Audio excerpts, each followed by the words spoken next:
الله أكبر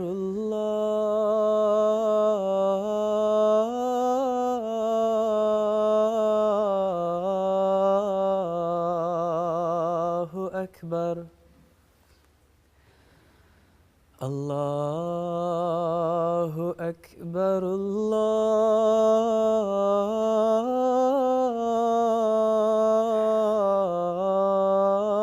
الله أكبر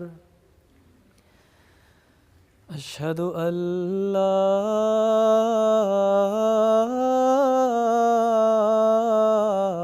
إله إلا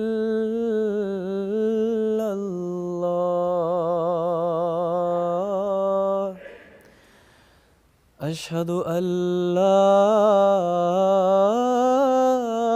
إله إلا الله أشهد أن محمدًا رسول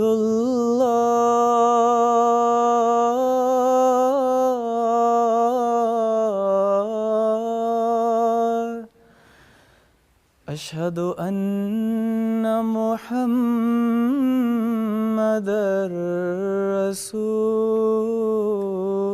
رسول الله حي على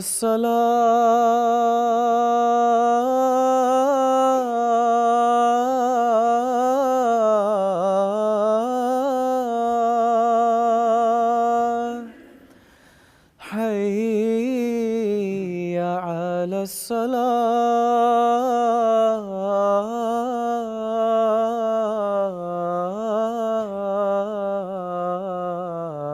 الصلاة حي على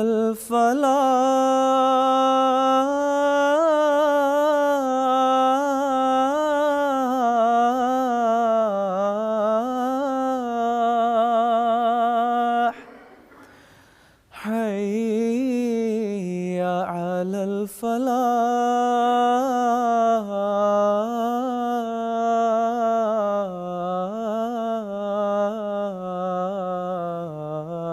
الفلاح الله أكبر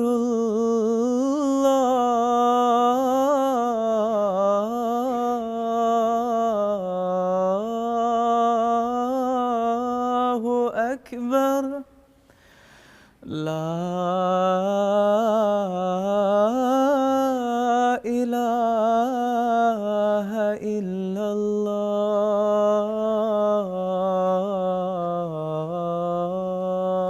الله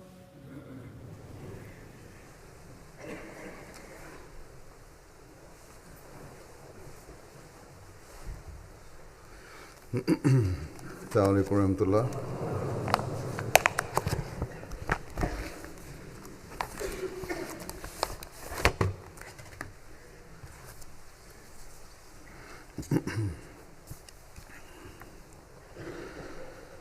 أشهد أن لا إله إلا الله وحده لا شريك له وأشهد أن محمدًا عبده ورسوله أما بعد فأعوذ بالله من الشيطان الرجيم بسم الله الرحمن الرحيم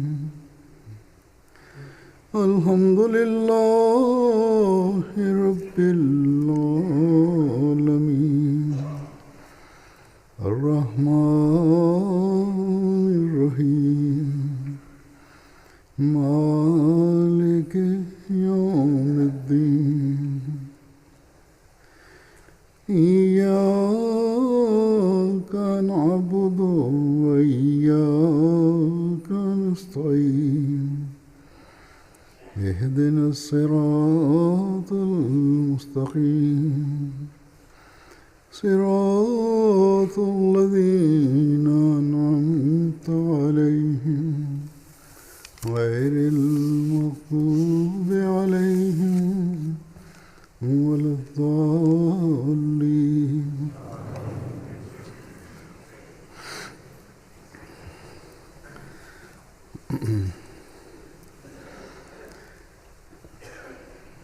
آج کل ہم دیکھتے ہیں کہ مغربی اور ترقی یافتہ دنیا میں انتہائی دائیں بازو کی سیاسی جماعتیں یا فار رائٹ جنہیں کہتے ہیں، یا نسل پرست یا قوم پرست سیاستدانوں کی اور پارٹیوں کی بڑی پذیرائی بڑی بڑھتی جا رہی ہے، ان کی اہمیت بڑھتی جا رہی ہے. تجزیہ نگار بھی اس بارے میں بہت کچھ لکھتے ہیں کہ حکومتوں کی جو موجودہ حکومتیں ہیں بائیں بازو کی حکومتیں کہلاتی ہیں، جو یا اتنی زیادہ سخت نہیں ہیں امیگریشن پالیسیز میں، ان کی امیگریشن پالیسیز کی وجہ سے یہ سب کچھ ہو رہا ہے. اور اس کے علاوہ بھی کچھ وجوہات ہیں، لیکن ان سب باتوں کی تان آ کر مسلمانوں پر ٹوٹتی ہے کہ مسلمانوں کو ان ممالک میں آنے پر بین ہونا چاہیے، ان کو روکا جانا چاہیے، کیونکہ یہ ہمارے اندر جذب نہیں ہوتے اور علیحدہ رہتے ہیں اور اپنے مذہب پر جو ان کے خیال میں اسلام شدت پسندی کا مذہب ہے عمل کرتے ہیں. یا پھر یہ کہا جاتا ہے کہ ان کو اپنا مذہب اور اگر یہاں ہمارے میں رہنا ہے اور اپنی روایات کو چھوڑ کر ہمارے طریقوں اور ہمارے رہن سہن کو اپنانا ہوگا. اگر اس طرح نہیں کرتے تو اس کا مطلب یہ ہے کہ یہ ہمارے اندر جذب ہونا نہیں چاہتے، اور جب اپنی انفرادیت یا مذہبی حیثیت قائم رکھتے ہیں یا رکھنا چاہتے ہیں تو پھر اس کا مطلب یہ ہے کہ ہمارے ملک کے لیے خطرناک ہو سکتے ہیں. عجیب جاہلانہ باتیں کہ مسلمانوں کی مسجد کے مینار ہمارے لیے خطرہ ہیں،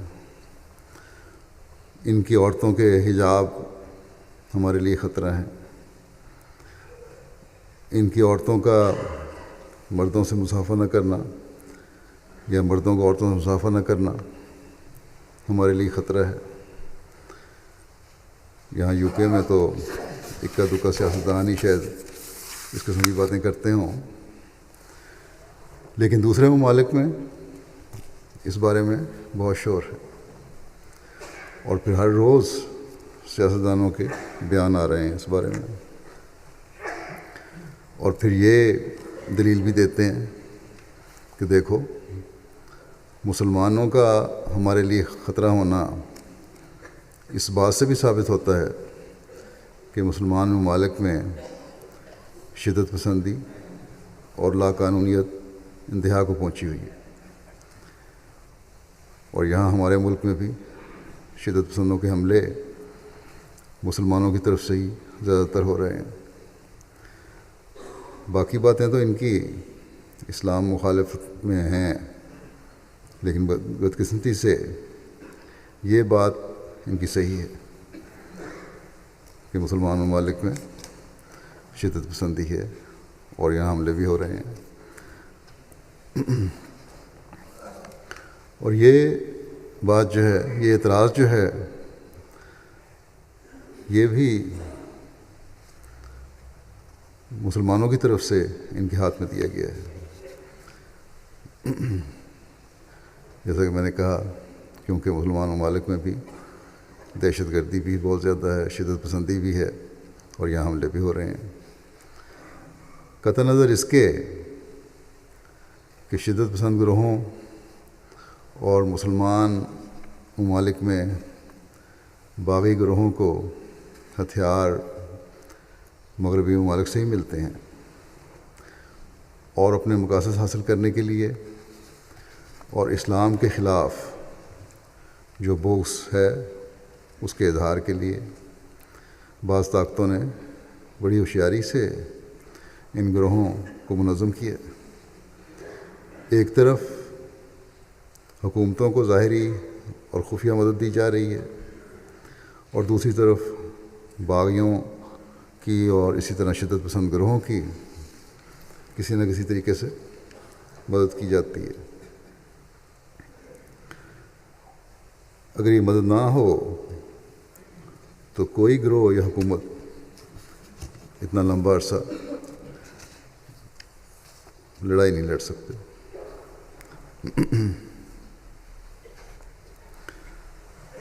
بدقسمتی یہ ہے کہ مسلمانوں کو جب بھی نقصان پہنچا ہے، مسلمانوں کے اپنے عمل اور سازشوں اور بغاوتوں اور ایک دوسرے کے حق نہ ادا کرنے اور ذاتی مفادات کو قومی اور ملی مفادات پر ترجیح دینے سے ہی پہنچا. اسلام کی تعلیم کو بھولنے اور اپنے مقصد کو نظر انداز کرنے سے ہی پہنچا، بجائے اس کے کہ اپنی روحانی حالت کو بہتر کرتے اور اللہ تعالیٰ اور اس کے رسول صلی اللہ علیہ وسلم کے حکموں کی پیروی کرتے. دنیا کے لالچ اور دنیاوی وجاہت اور مقاصد حکمرانوں کے بھی، دوسرے سیاستدانوں کے بھی اور علماء کی بھی ترجیح بن گئے ہیں، اور علماء نے امت کو مزید ظلمت کی گہرائیوں میں دھکیلنے میں اپنا کردار مذہب کی آڑ میں ادا کیا اور کر رہے ہیں، بجائے اس کے کہ زمانے کی حالت کو دیکھتے ہوئے اور اللہ تعالیٰ کے وعدوں کو سامنے رکھتے ہوئے ان حالات کا جو تقاضا تھا ان پر غور کرتے اور یہ دیکھتے کہ ہم ایسے حالات میں اس شخص کی تلاش کریں جس کے بارے میں اللہ تعالیٰ نے پہلے بتا دیا تھا کہ ایسے حالات میں وہ ایمان کو ثریا سے واپس لائے گا اور اسلام کی ساکھ کو اور مسلمانوں کے ایمان کو دوبارہ قائم کرے گا. نہ صرف اس بات سے یہ لوگ لاپرواہ ہو گئے، بلکہ اللہ تعالیٰ کے بھیجے ہوئے کی مخالفت میں اس قدر بڑھ گئے کہ دنیا کے ہر مسلمان ملک میں، بلکہ غیر مسلموں میں بھی جا کر مسلم ممالک میں بھی جا کر اس کے خلاف بغض و عناد اور دشمنی کی ایسی انتہا کی جس کی کوئی حد نہیں، بلکہ اللہ تعالیٰ نے اپنے وعدے کے مطابق اس کو بھیجا تھا، اس کے ماننے والوں پر بھی ظلم و تعدی کی انتہا کر دی. پاکستان میں تو قانون کی آڑ میں یہ ظلم و تعدی کے بازار گرم ہے، وہاں تو کئی سالوں سے، کئی دہائیوں سے بلکہ کہنا چاہیے ہو ہی رہا ہے. بعض اور اسلامی ممالک میں بھی ملا کے خوف اور ظالم افسروں کی وجہ سے احمدی مشکلات کا شکار رہے اور ہو رہے ہیں، یا ان کو گزرنا پڑا بعض جگہ اب نسبتاً حالات بہتر بھی ہو رہے ہیں. کتنا عرصہ رہتے ہیں, اللہ تعالیٰ فضل کرے اور ہمیشہ رہیں اور احمدی محفوظ رہیں. لیکن آج کل الجزائر میں یہ ظلم بڑھ رہا ہے. پولیس احمدیوں کو ہراساں کر رہی ہے. عدالتیں اپنی مرضی کے فیصلے کر کے احمدیوں کو جیلوں میں ڈال رہے ہیں, اور بعض کو 1 سال سے 3 سال تک ہی جیل کی سزا ملی ہے, صرف اس لیے کہ انہوں نے یہ کہا کہ ہم نے آنے والے امام کو مان لیا, اور اس لیے مان لیا ہے کہ ہمیں اللہ تعالیٰ اور اس کے رسول صلی اللہ علیہ وسلم کا یہی ارشاد. یہ لوگ جو جیل میں ہیں یا جن کو سزا دی گئی ہے یا سزا کا انتظار کر رہے ہیں اور پولیس کسٹڈی میں, یا جن کو ہراساں کیا گیا, ان کی تعداد بھی 200 سے اوپر ہے. اور سب نے باوجود اتنی سختیوں کے اس بات کا اظہار کیا ہے کہ جو بھی سختی ہم پر کر لیں ہم اپنے ایمان سے پیچھے ہٹنے والے نہیں. بس احمدی تو جب اس بات کا اعلان کرتا ہے کہ میں نے اللہ تعالیٰ اور اس کے رسول صلی اللہ علیہ وسلم کی ہر بات پر رسول صلی اللہ علیہ وسلم کو ہر بات پر ترجیح دینی ہے, ہر دوسری چیز پر ترجیح دینی ہے, اور اس کے لیے بڑی سے بڑی قربانی بھی کرنی پڑی تو کرنی ہے, تو پھر اس کے ایمان سے اس کو کوئی نہیں ہلا سکتا. لیکن یہ لوگ جو ظلم کر رہے ہیں اور اسلام کے نام پر اور اللہ تعالیٰ اور اس کے رسول کے نام پر یہ ظلم ہو رہے ہیں, وہ یاد رکھیں کہ اللہ تعالیٰ مظلوم کو دیکھ رہا ہے اور مظلوم کی دعائیں اللہ تعالیٰ کے عرش پر پہنچ رہی ہیں اور پہنچتی ہیں. اس کی عدالت نے جب فیصلہ کیا تو ان ظالموں کی نہ دنیا رہے گی نہ آخرت. بس ان کو اللہ تعالیٰ کی تقدیر سے بھی ڈرنا چاہیے, اور بجائے احمدیوں پر مظالم ڈھانے کے اپنی حالتوں کو دیکھیں. اسلام کی خوبصورت تعلیم خوبصورت تعلیم کی بدنامی کا جو باعث بن رہے ہیں یہ لوگ, یہ دیکھیں کہ کیا یہ مقصد اللہ تعالیٰ نے ان کی زندگیوں کو بتایا تھا. اسلام کا اگر درد رکھنے والے ہوتے یہ علماء جن کے فتنوں کے پیچھے فتووں کے پیچھے حکمرانوں اور دوسرے عدالتوں کے قاضی اور جج چل رہے ہیں, تو پھر اسلام کی ایسی حالت میں جب ہر طرف سے اسلام پر اعتراض ہو رہے ہیں, سب علماء ایک ہو کر سوچتے کہ اللہ تعالیٰ کے وعدے تو اسلام کے تمام دنیا میں پھیلنے کے ہیں, اور لیکن یہاں تو الٹا اسلام بدنام ہو رہا ہے ان حرکتوں سے. یہ کیا وجہ ہے؟ کیا دہشت گرد اور شدت پسند تنظیموں کے ذریعے غلبہ ہوگا؟ کیا اللہ تعالیٰ نے یہ فرمایا تھا کہ قتل و غارت کر کے اسلام کو پھیلاؤ؟ کیا اسلام کے پاس براہین اور دلائل نہیں ہیں جن سے یہ پھیلایا جائے؟ کیا صرف تلوار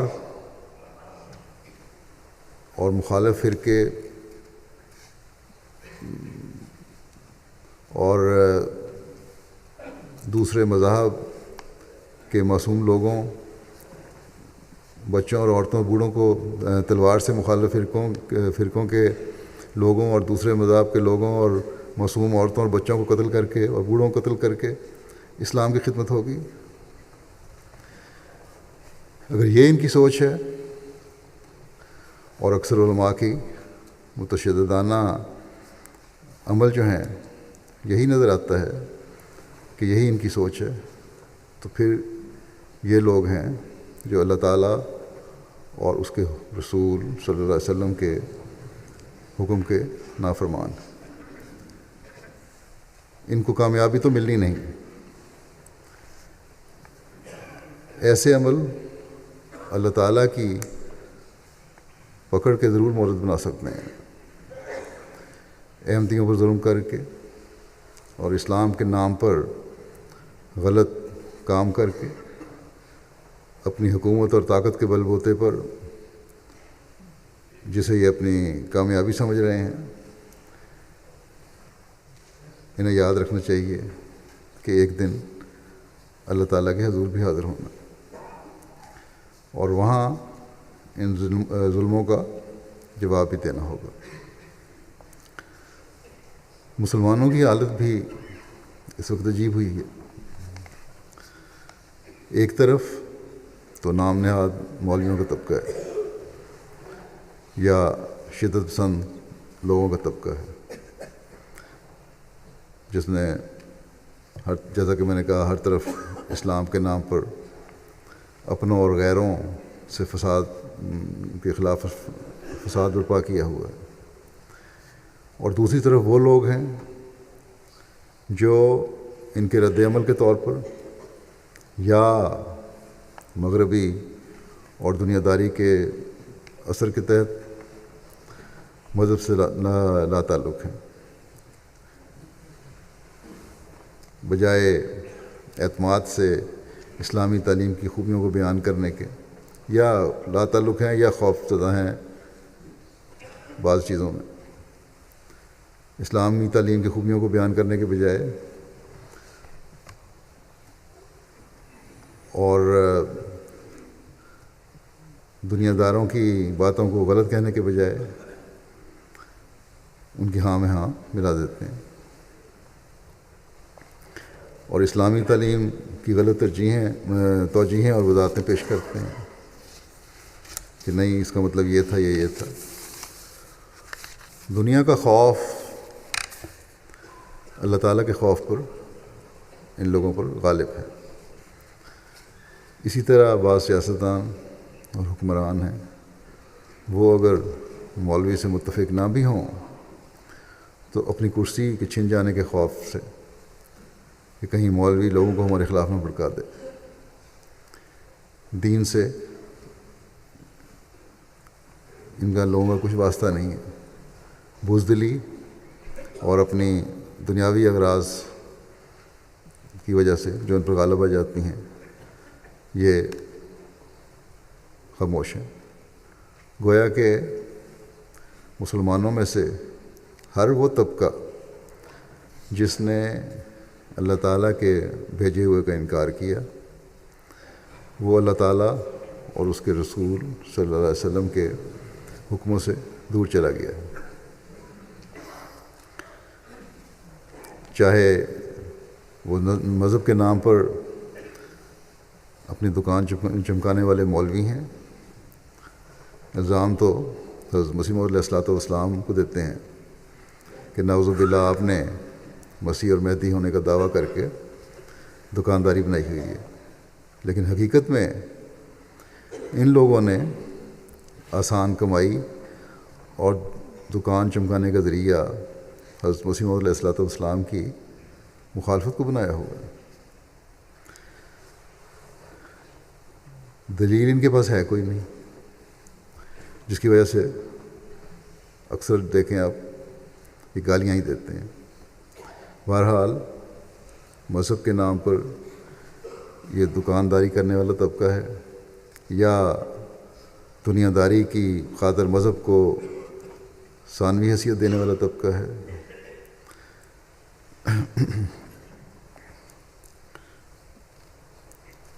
یہ سب لوگ نام کے مسلمان ہیں. اسلام کی حقیقی تعلیم سے ان کا کوئی بھی واسطہ نہیں. ایسے حالات میں احمدیوں کو سوچنا چاہیے کہ جب انہوں نے زمانے کے امام کو ماننا ہے تو ان پر بہت بڑی ذمہ داری عائد ہوتی ہے. مخالفین نے ان پر ظلم تو کرنا ہی ہے. اسی طرح مذہب سے دور ہٹے ہوئے جو لوگ ہیں اور خدا تعالیٰ کا انکار کرنے والے جو ہیں، انہوں نے بھی ہماری مخالفت اس وقت کرنی ہے جب ہم ان کی باتوں کو جو آزادی کے نام پر غلط باتیں اور کرتے ہیں یا قوانین بناتے ہیں، ان کے خلاف ہم بات کریں گے. تب ان لوگوں نے ہمارے خلاف ہونا ہے. بس کیا ایسے میں ہم خوفزدہ ہو کر چپ ہو جائیں یا ایمانی کمزوری دکھاتے ہوئے ان کی ہاں میں ہاں ملانے لگ جائیں؟ اگر ہم نے بھی ایسا ہی کرنا ہے تو پھر حضرت مسیح موعود علیہ الصلوۃ والسلام کی بیعت میں آنے کا کیا فائدہ؟ ہمیں تو آپ نے آ کر یہ بتایا کہ تم نے اللہ تعالیٰ کے حکموں کے مطابق چلنا ہے اور اس کے رسول صلی اللہ علیہ وسلم کی پیروی کرنی، اپنے ایمان کو بھی ضائع نہیں کرنا اور فساد کو بھی پیدا نہیں ہونے دینا. اور ساتھ ہی یہ بھی چیز سامنے رکھنی ہے کہ اللہ تعالیٰ کے پیغام کو دنیا تک پہنچانا بھی ہے تاکہ توحید کا قیام ہو اور اسلام کی خوبصورت تعلیم کو دنیا میں پھیلایا جائے اور دنیا کی اکثریت اس تعلیم کی قائل ہو. آپ نے فرمایا کہ اس کے لیے اللہ تعالیٰ نے قرآن کریم میں جو ہماری رہنمائی فرمائی ہے اس کے مطابق چلو، اور وہ یہ ہے کہ ادعو الی سبیل ربک بالحکمت والموعظۃ الحسنۃ وجادلہم باللتی ہی احسن. یعنی اپنے رب کے راستے کی طرف حکمت کے ساتھ اور اچھی نصیحت کے ساتھ بلا اور ان کے ساتھ ایسی دلیل کے ساتھ بحث کر جو بہترین ہو. بس تبلیغ کے لیے، اسلام کی خوبصورت تعلیم پھیلانے کے لیے، اسلامی احکامات کی حکمت بتانے کے لیے دلیل کے ساتھ بات کی ضرورت ہے، نہ کہ اس طرح جس طرح یہ آج کل کے نام نہاد علماء یا شدت پسند گروہ کر رہے ہیں.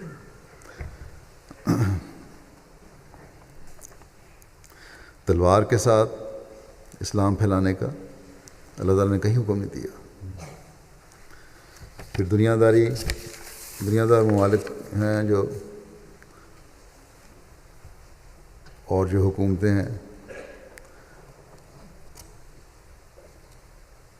ان میں بھی بعض باتیں جو رائج ہو گئی ہیں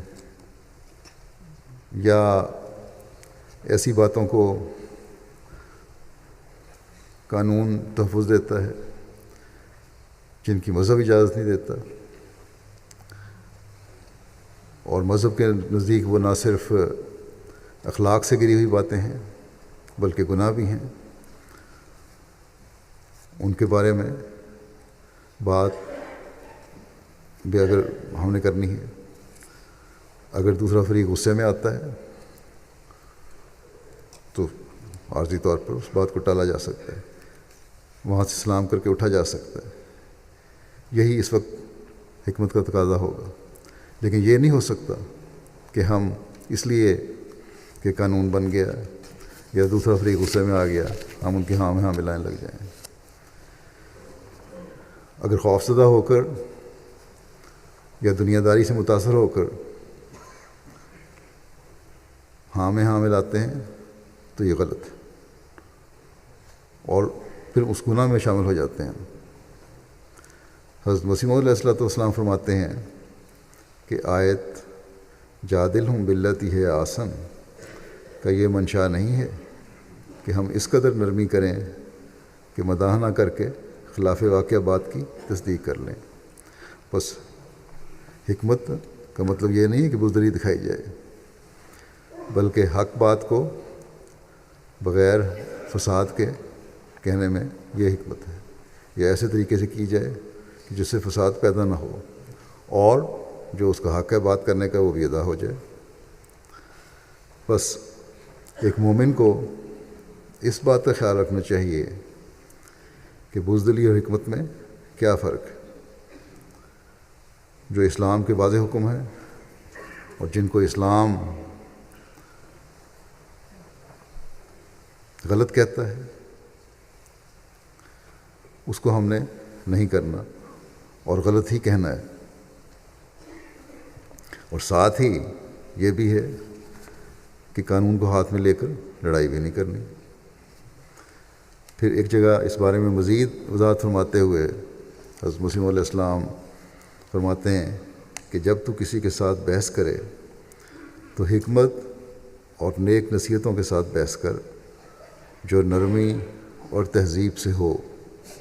ہاں یہ سچ ہے کہ بطیرے اس زمانے کے جاہل اور نادان مولوی اپنی حماقت سے یہی خیال رکھتے ہیں کہ جہاد اور تلوار سے دین کو پھیلانا نہایت ثواب کی بات ہے، اور وہ درپردہ اور نفاق سے زندگی بسر کرتے ہیں، لیکن وہ ایسے خیال میں سخت غلطی پر ہیں اور ان کی غلط فہمی پر الہی کتاب پر الزام نہیں آ سکتا۔ اگر وہ ایسی باتیں کرتے ہیں تو ان کی غلطی ہے، اس کا مطلب یہ نہیں کہ اللہ تعالیٰ کی کتاب پر الزام آئے۔ فرمایا کہ واقعی سچائیاں اور حقیقی صداقتیں کسی جبر کی محتاج نہیں ہوتی، بلکہ جبر اس بات پر دلیل ٹھہرتا ہے کہ روحانی دلائل کمزور ہیں۔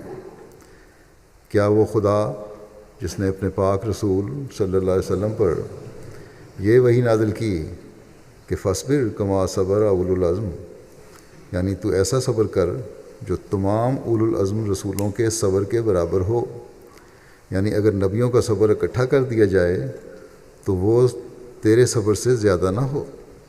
اور پھر فرمایا کہ لا اکراہ فی الدین، یعنی دین میں جبر نہیں چاہیے۔ اور پھر فرمایا کہ ادعو الی سبیل ربک بالحکمت والموعظۃ الحسنہ، یعنی حکمت اور نیک واعظوں کے ساتھ مباحثہ کر، نہ سختی سے۔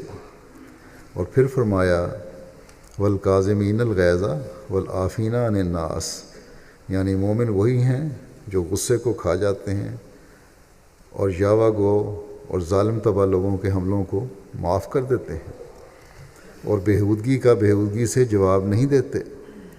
فرمایا کہ کیا ایسا خدا یہ تعلیم دے سکتا ہے کہ تم اپنے دین کے منکروں کو قتل کر دو اور ان کے مال لوٹ لو اور ان کے گھروں کو ویران کر دو؟ بلکہ اسلام کی ابتدائی کارروائی جو حکم الہی کے موافق تھی صرف اتنی تھی کہ جنہوں نے ظالمانہ طور سے تلوار اٹھائی وہ تلوار ہی سے مارے گئے، اور جیسا کیا ویسا اپنا پاداش پا لیا۔ فرمایا کہ یہ کہاں لکھا ہے کہ تلوار کے ساتھ منکروں کو قتل کرتے پھرو؟ یہ تو جاہل مولوی اور نادان پادریوں کا خیال ہے جس کی کچھ بھی اصلیت نہیں، یا جو مولوی ہیں اسلام کے پھیلانے کے علمبردار بنے پھرتے نام نہاد، یا وہ لوگ یہ کہتے ہیں، یا اسلام کے جو مخالف لوگ ہیں وہ یہ کہتے ہیں کہ اسلام کہتا ہے کہ منکروں کو قتل کرو، کہیں نہیں لکھا۔ بس یہ ہے اسلام کی تعلیم جس پر دوسرے مسلمان تو عمل نہیں کرتے، یا اس لیے کہ ان کو اسلام کا پیغام پہنچانے سے دلچسپی نہیں ہے، یا اس لیے کہ جیسا کہ حضرت مسیح علیہ السلام نے فرمایا نادان اور جاہل مولوی ہیں۔ لیکن ہم نے مسلمانوں میں بھی اور غیر مسلموں میں بھی یہ تعلیم عام کرنی ہے، اس لیے اپنے اپنے حلقے میں، اپنے اپنے دائرے میں ہر احمدی کو اس طرف توجہ کی ضرورت ہے، کیونکہ پہلے اگر چھپے ہوئے تھے یہ لوگ اور نفاق کی زندگی گزار رہے تھے، لیکن اسلام کی شدت پسند تعلیم کا نظریہ رکھتے تھے۔ تو اب ایسے گروہ ہیں جو کھلے عام ایسی باتیں کرتے ہیں اور پھر غیروں کو ہی نہیں بلکہ مسلمان کی گردن کاٹ رہا ہے اور اسلام کو بدنام کر رہے ہیں۔ احمدیوں کے خلاف تو یہ سب ہیں ہی، ایک فرقہ دوسرے فرقے کے خلاف اور ایک گروپ دوسرے گروپ کے خلاف بھی قتل و غارت گری کر رہا ہے۔ ایسے میں احمدیوں کا کام بہت بڑھ گیا ہے۔ حضرت مسیح موعود علیہ الصلوۃ والسلام فرماتے ہیں کہ یاد رکھو، جو شخص سختی کرتا ہے اور غضب میں آ جاتا ہے اس کی زبان سے معارف اور حکمت کی باتیں ہرگز نہیں نکل سکتی۔ وہ دل حکمت کی باتوں سے محروم کیا جاتا ہے جو اپنے مقابل کے سامنے جلد طیش میں آ کر آپے سے باہر ہو جاتا ہے۔ گندہ دہن اور بے لگام کے ہونٹ لطائف کے چشمے سے بے نصیب اور محروم کیے جاتے ہیں۔ غضب اور حکمت دونوں جمع نہیں ہو سکتے۔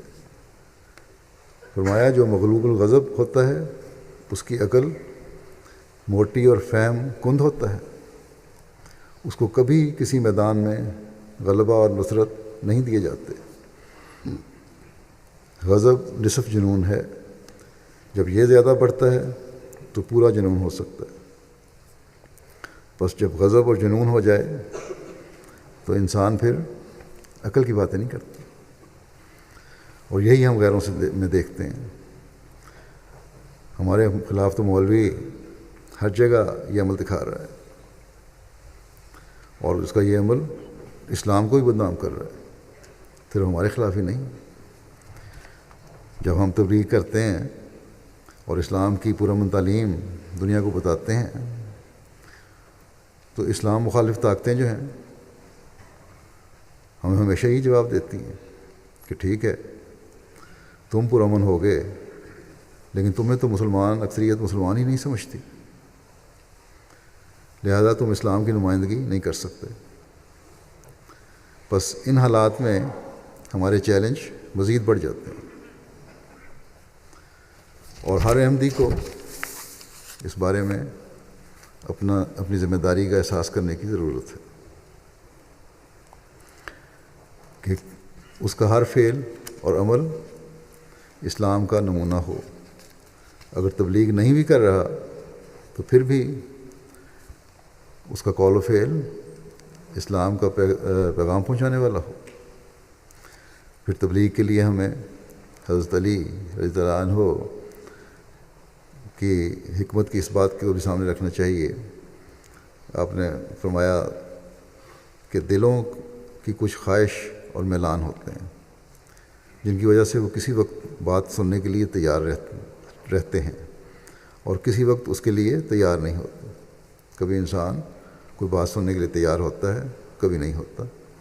اس لیے لوگوں کے دلوں میں ان میلانات کے تحت داخل ہوا کرو، یہ دیکھا کرو کہ اس وقت کیا صورتحال ہے اور پھر اس کے مطابق بات کرو،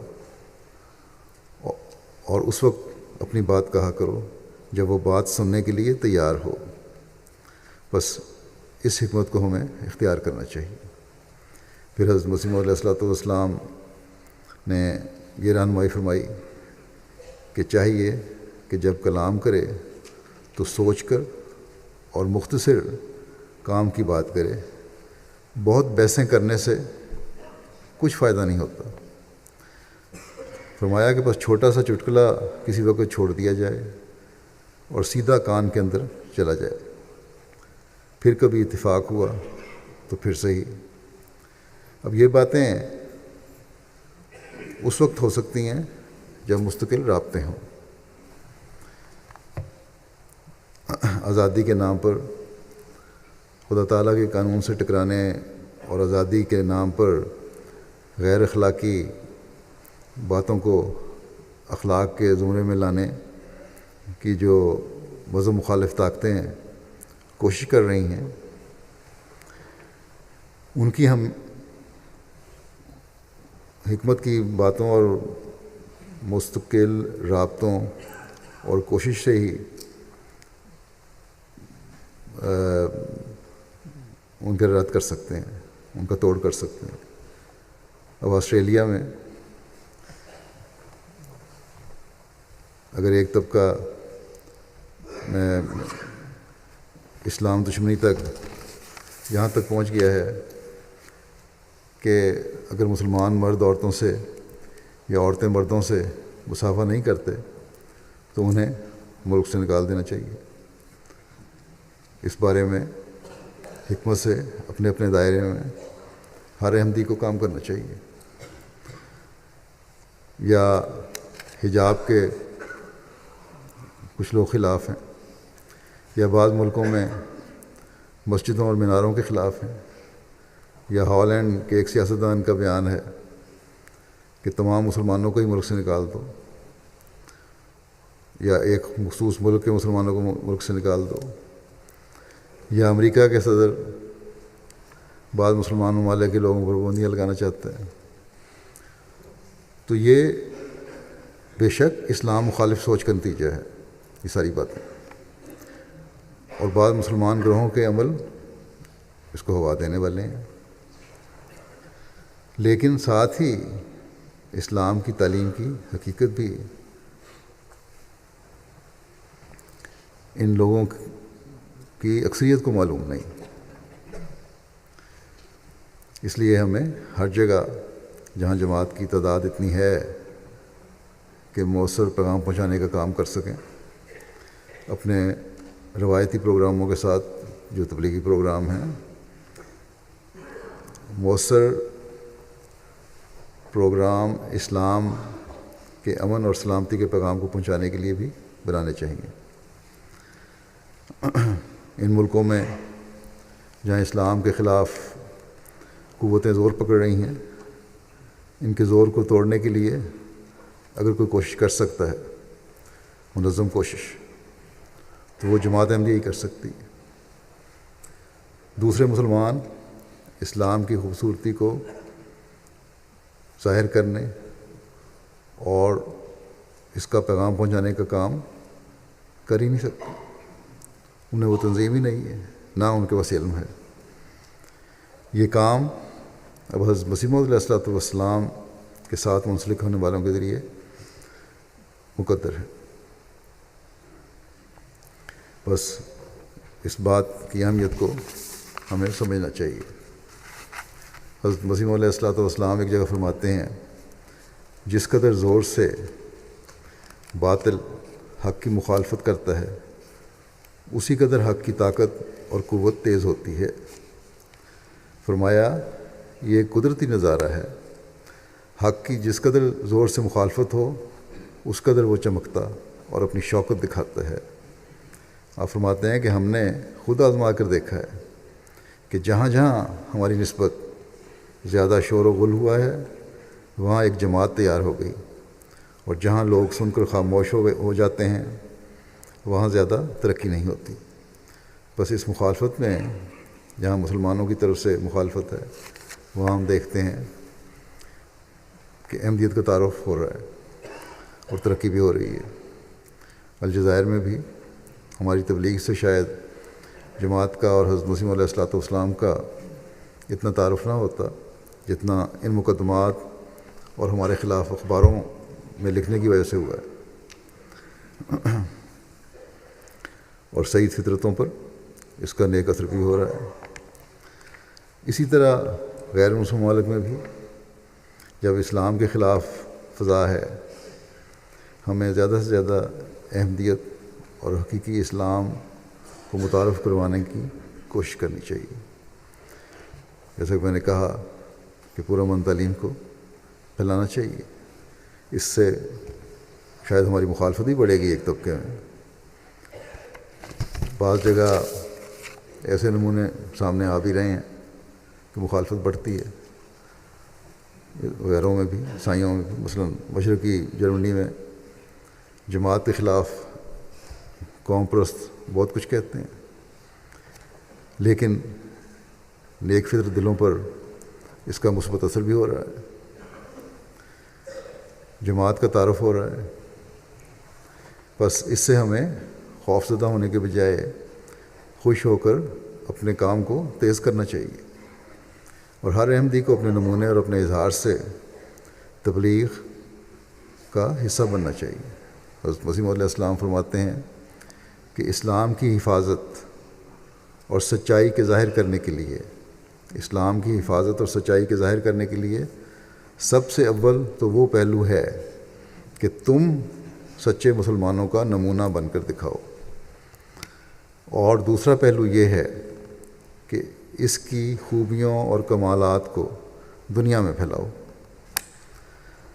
اللہ تعالیٰ ہمیں توفیق دے کہ ہم اپنی زندگیوں کو اس کے مطابق گزارنے والے ہوں، سچے مسلمانوں کا نمونہ بننے والے ہوں، اور تمام تر مخالفتوں کے باوجود اسلام کی خوبیوں اور کمالات کو دنیا میں پھیلانے والے بنیں، اور حقیقی اسلام کی حفاظت اور سچائی ظاہر کرنے والوں میں سے ہم میں سے ہر ایک بن جائے۔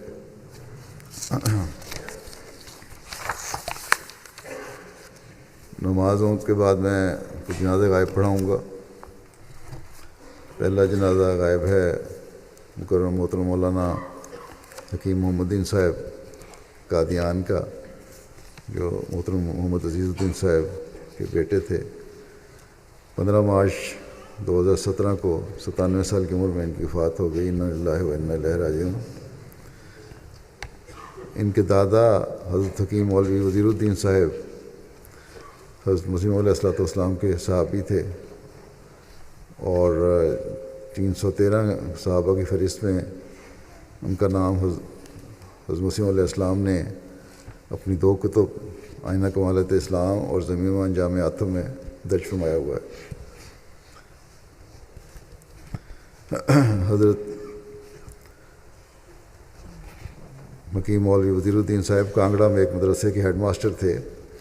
حضرت مسیح علیہ السلام کی پیشگوئی کے مطابق 1905 میں کانگڑے میں جو خوفناک زلزلہ آیا تھا، اس میں آپ اور مدرسے کے طلباء معجزانہ طور پر بچ گئے تھے۔ حکیم محمد الدین صاحب مرحوم جون 1920 کو مکیریاں ضلع ہوشیارپور میں پیدا ہوئے۔ میٹرک کا امتحان لاہور سے اور انٹر کا امتحان قادیان سے پاس کیا۔ منشی فاضل کی ڈگری حاصل کی۔ 2 سال طبیہ کالج لاہور میں تعلیم حاصل کی، وہاں سے طبی حکیم حاذق کی ڈگری حاصل کی۔ 1939 سے 1940 تک محکمہ ریلوے میں اسسٹنٹ اسٹیشن ماسٹر کے طور پر کام کیا۔ پھر 1943 میں حضرت مسلم موعود رضی اللہ عنہ کی تحریک پر وقف زندگی کی درخواست تھی۔ اس وقت حضرت مسیح ثانی نے یہ ارشاد فرمایا کہ اپنا کام جاری رکھیں اور تبلیغ کرتے رہیں، لیکن ان کی خواہش یہی تھی حضرت مسلم موعود رضی اللہ عنہ کے خطبے کو سن کر کہ وقف کریں اور باقاعدہ مبلغ کے طور پر کام کریں،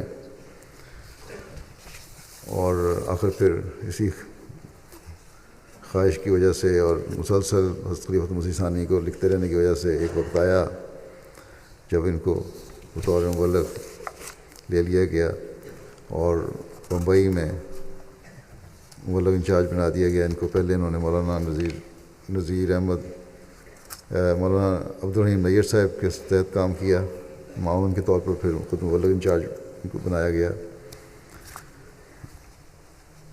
مجموعی طور پر 25 سال تبلیغ کے میدان میں خدمت بجا لانے کی توفیق پائی۔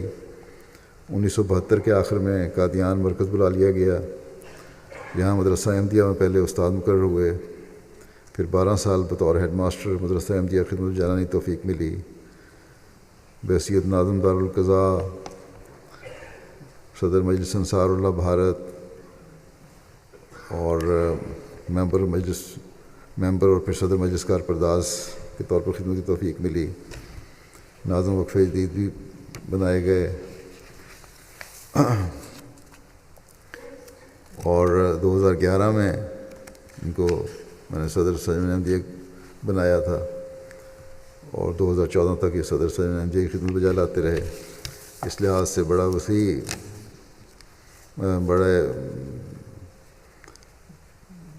ان کا جو خدمت کا عرصہ ہے بہت وسیع ہے، کئی سالوں میں پھیلا ہوا ہے۔ ان کو حج بدل کے طور پر حج بیت اللہ کی توفیق ملی۔ قرآن کریم کی تلاوت بڑی عمدہ کیا کرتے تھے، آواز بھی بڑی اونچی تھی۔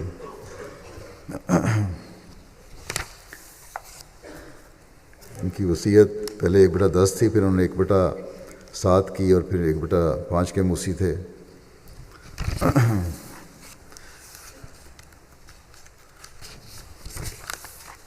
بے نفس انسان تھے، بڑی عاجزی سے اور بے نفس ہو کر انہوں نے ہمیشہ خدمت کی۔ اپنے سے بہت جونیئر کے بھی ماتحت رہے، تو کامل اطاعت کے ساتھ انہوں نے اپنے جونیئر مربیان کے تحت بھی کام کیا۔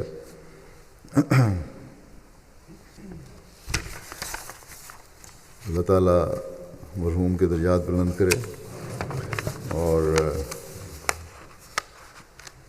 ان کی اولاد کو بھی، جس وقت بیٹیاں 3 پاکستان میں ہیں، 3 بھارت میں ہی ہیں، 2 بیٹے ہیں جماعت کی خدمت کر رہے ہیں، اللہ تعالیٰ ان کو بھی وفا اور اخلاص سے اپنے عہد بیت کو نبھانے اور خدمت کرنے کی توفیق عطا فرمائے۔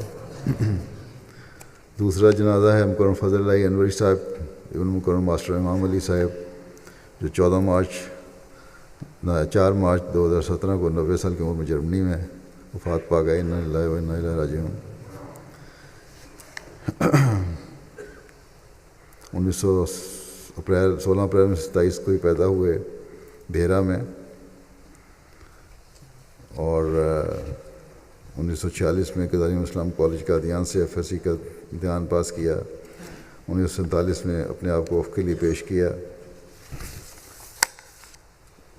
پھر اس کے بعد انہوں نے BSc میں داخلہ لیا، اور 1950 میں گورنمنٹ کالج لاہور سے BSc کی۔ 1951 میں جامعۃ المبشرین میں داخل ہوئے، اور پھر اس کے بعد آپ کی خدمات کا سلسلہ کافی لمبا ہے۔ 1956 میں بطور مبلغ گانا بھجوایا گیا، 1960 تک اب وہاں رہے۔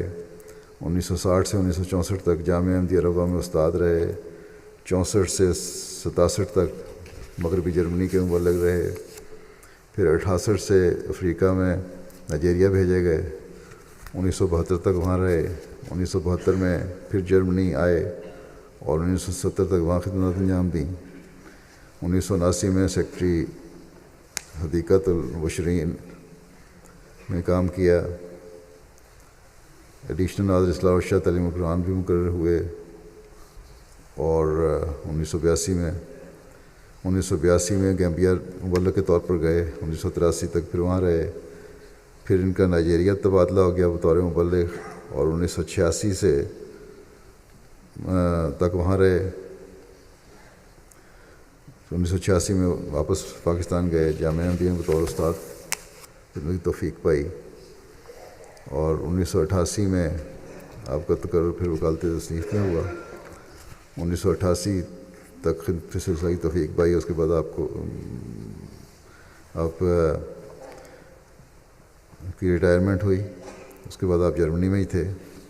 جرمنی میں بھی 1974 کے حالات کے بعد آپ نے وہاں احمدیوں کو وہاں منگوانے کا اور امیگریشن دلوانے کا بڑا کام کیا، جس کو حضرت مسیح ثالث نے بڑا سراہا۔ اور جو پرانے بعض ہیں وہاں رہنے والے احمدی، انہوں نے مجھے لکھا، عرفان خان صاحب نے مثلا، کہ باپ کی طرح انہوں نے وہاں ہمیں رکھا۔ اس وقت حالات بھی ایسے نہیں تھے، مالی حالات بھی جماعت کے، یہاں تک احتیاط کرتے تھے کہ ہم پانی نہ ضائع کریں، اور وضو کرتے ہوئے ہمارے پیچھے کھڑے ہو جایا کرتے تھے کہ پانی ضائع تو نہیں کر رہے، تاکہ اور نوجوانوں کو، اس وقت جب نوجوانی اکثریت نوجوانوں کی آئی تھی وہاں، ان کو آپ نے باقاعدہ جماعت کے ساتھ منسلک رکھا، اور ان کی تربیت بھی کرتے رہے۔ بڑے قناعت پسند تھے۔ اللہ تعالیٰ مرحوم کے درجات بلند فرمائے، اور ان کی اولاد کو بھی ان کی نیکیوں کو جاری رکھنے کی توفیق عطا فرمائے۔ انہوں نے درویشان کے مختلف خصوصیات پہ بعض کتب بھی لکھی ہیں۔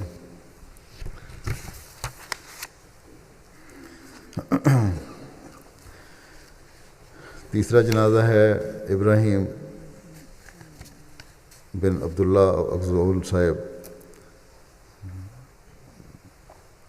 جمال اغزول صاحب کے والد ہیں مراکش سے۔ 10 مارچ 2017 کو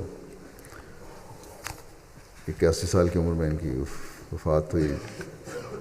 انا للہ و انا الیہ راجعون۔ انہوں نے سن 2000 میں بیعت کی تھی۔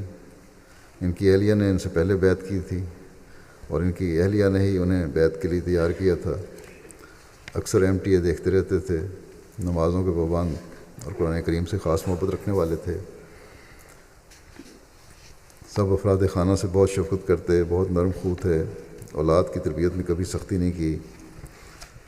کنبے کو ہمیشہ خاندان کو اپنے متحد رکھا۔ سخاوت اور صلہ رحمی میں بہت نمایاں تھے۔ مالی لحاظ سے کمزور بھائیوں کو اچھے دنوں میں اپنی تجارت میں شریک کر کے ان کے مالی حالات بہتر کرنے کی کوشش کرتے۔ مہمان نوازی ان کا خاص وصف تھا۔ جماعتی مہمانوں کے آنے پر بڑے خوش ہوتے تھے۔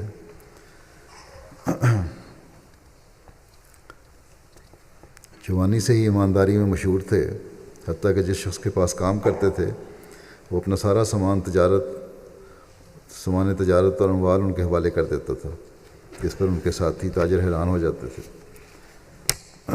آخری عمر میں بیماری کی حالت میں بار بار نماز کے بارے میں دریافت کرتے رہے۔ اللہ تعالیٰ مرحوم کے درجات بلند فرمائے اور ان کی ذوائقین کو بھی صبر اور حوصلہ عطا فرمائے اور خلاف اور جماعت سے وابستہ رکھے۔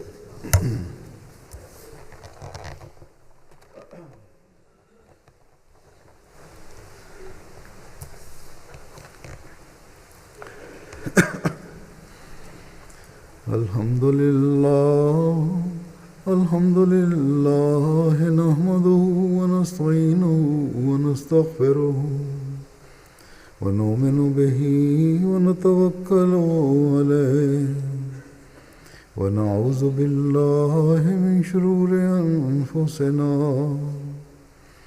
ومن سیئات اعمالنا من يهده الله فلا مضل له ومن يضلل فلا هادي له ونشهد أن لا إله إلا الله ونشهد أن محمدا عبده ورسوله عباد الله رحمكم الله إن الله يأمر بالعدل والإحسان وإيتاء ذي القربى وينهى عن الفحشاء والمنكر والبغي يعظكم لعلكم تذكرون